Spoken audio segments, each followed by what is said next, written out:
and at the end of the book, you will find a list of books to read on many of the subjects that I'll discuss.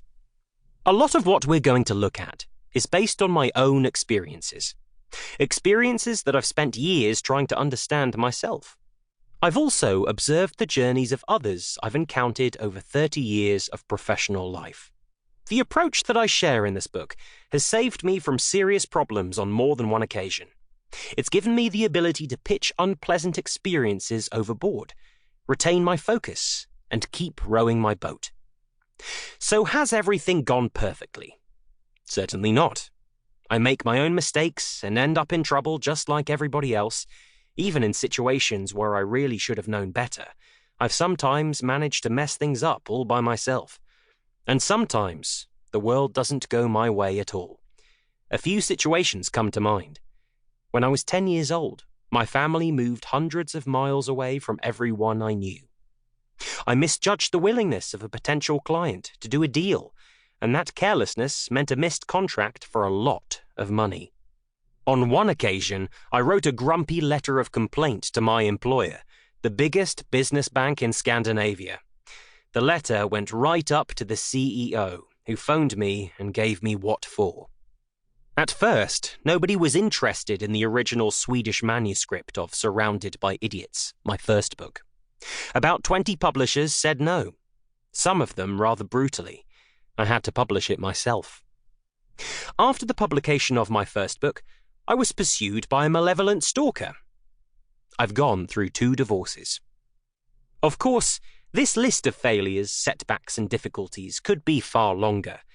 Nevertheless, I've succeeded with some things, and you can read about the methods that have helped me in this book.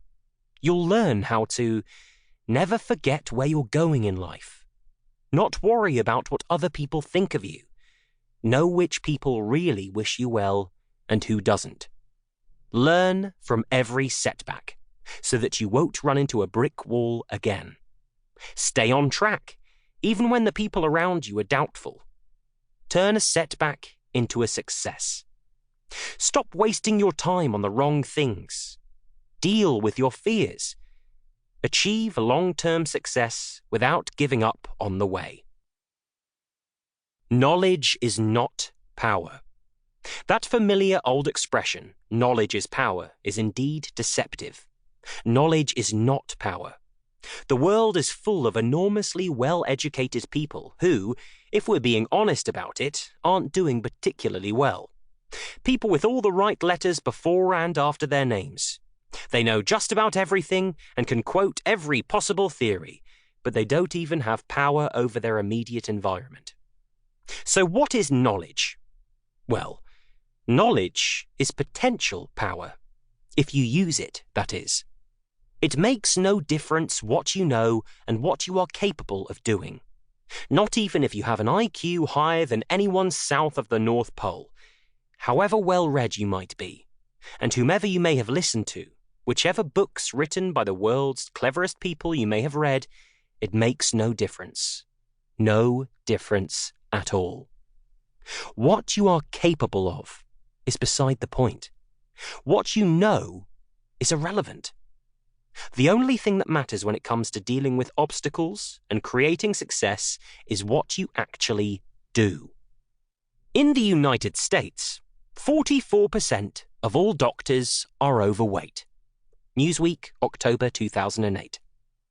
I haven't managed to find any equivalent statistics for the Swedish medical profession, but all the doctors I've met are definitely not in the best shape. How can that be? They know better than anyone what you should eat and that you should exercise regularly. And they've seen all the sad effects of being overweight and smoking. Nevertheless, many of them also have challenges with their health. It doesn't add up. This kind of thinking may determine what you do with the content of this book. You can always nod and say, yeah, so what?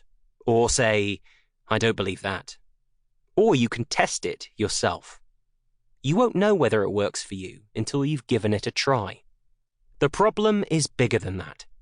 We tend to stick to our normal ways of thinking, even when new insights come our way. Ideas that we've lived with for a long time, perhaps many years, aren't easy to let go of. Sometimes